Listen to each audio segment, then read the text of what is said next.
Breaking news সন্ধ্যায় ৭১ TV talk শোতে pay scale gadget প্রকাশ নিয়ে একই বলেন অর্থমন্ত্রী আমির খসরু।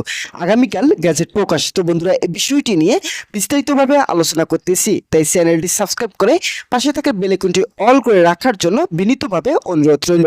তো বন্ধুরা, জাতীয় বাজেট ঘোষণার পরপরই দেশের অন্যতম শীর্ষ সম্প্রচার মাধ্যম ৭১ টিভির এক বিশেষ ও একান্তর সাক্ষাৎকার অনুষ্ঠানে উপস্থিত হয়ে সরকারি কর্মকর্তা কর্মচারীদের বহুল প্রতীক্ষিত পে স্কেল ও চূড়ান্ত গ্যাজেট প্রকাশ নিয়ে একগুচ্ছ গুরুত্বপূর্ণ ও নজিরবিহীন তথ্য প্রদান করেছেন অর্থমন্ত্রী আমির খসরু। আজ সন্ধ্যায় সরাসরি সম্প্রসারিত এই লাইভ অনুষ্ঠানে অর্থমন্ত্রী দেওয়া সুনির্দিষ্ট ঘোষণা ও অর্থ বরাদ্দের পরিসংখ্যানকে সরকারি চাকরিজীবীদের জন্য সাম্প্রতিক সময়ের সবচেয়ে বড় ইতিবাচক পদক্ষেপ হিসেবে বিবেচনা করা হচ্ছে। অনুষ্ঠানের শুরুতেই বর্তমান বাজার পরিস্থিতি বাস্তব রূপরেখা তুলে ধরে ৭১ টিভির দক্ষ উপস্থাপিকা জানাতে চান, বিশেষ করে নিম্ন ও মধ্যম আয়ের কর্মচারীদের জীবনযাত্রা ব্যয় যেভাবে আশঙ্কাজনক বেড়েছে তাতে দীর্ঘদিনের দাবিকৃত নতুন পে স্কেল সুনির্দিষ্ট বাস্তবায়ন কবে নাগাদ দেখা যাবে প্রশ্নের জবাবে অর্থমন্ত্রী দৃঢ়তার সাথে স্পষ্ট করেন যে এবারের বাজেট কোনো প্রথাগত বাজেট নয়, বরং কর্মচারীদের দীর্ঘদিনের দুর্ভোগ নিরসনের সরকার বাজেটে সরাসরি পে স্কেল সংক্রান্ত বিশেষ অর্থ বরাদ্দ রেখেছে।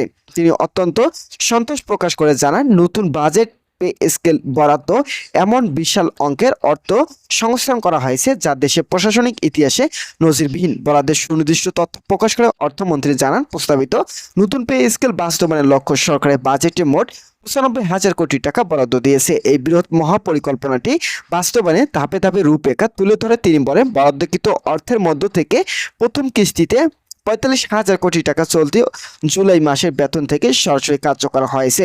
অর্থাৎ জুলাই মাস থেকেই নতুন পে স্কেল প্রশাসনিক কাঠামো কার্যকর গণ্য হবে বলে এবং কর্মচারীরা চলতি মাসে বেতন থেকে এই বর্ধিত আর্থিক সুবিধা হাতে পাবেন।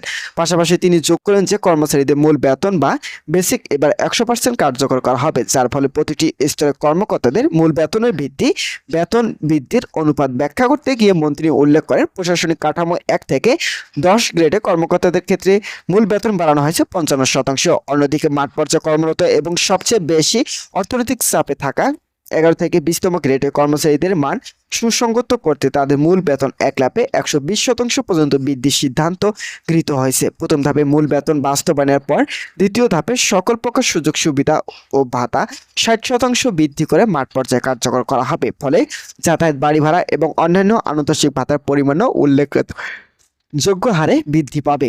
ঘোষণা অনুযায়ী ১ থেকে ২০ গ্রেডের কর্মকর্তা কর্মচারীদের নতুন মূল বেতনের চূড়ান্ত মালিকাও তুলে ধরা হয়। শীর্ষ স্তর অর্থাৎ প্রথম গ্রেডের কর্মকর্তাদের নতুন মূল বেতন নির্ধারণ করা হয়েছে ১,৫০,০০০ টাকা।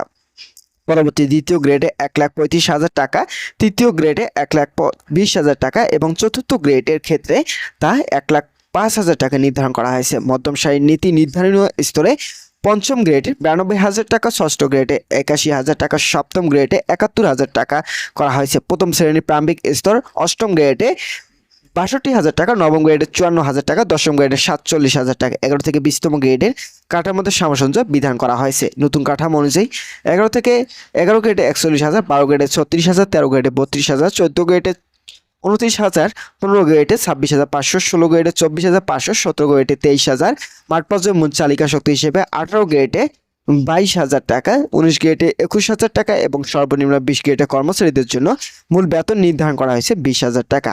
অবসরপ্রাপ্ত পেনশনারদের সার্বিক কল্যাণের বিষয়ে অর্থমন্ত্রী জানান, প্রবীণ পেনশনারদের দীর্ঘদিনের ত্যাগের কথা বিবেচনা রেখে পেনশন সরাসরি ১০০% বৃদ্ধি করা হচ্ছে।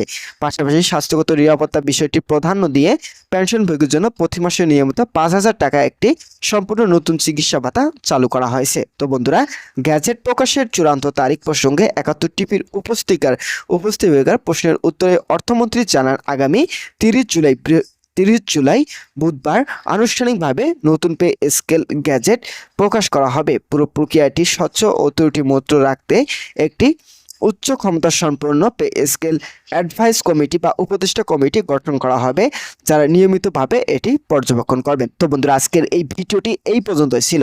আশা করি সকলে উপকৃত হয়েছেন। ধন্যবাদ সকলকে।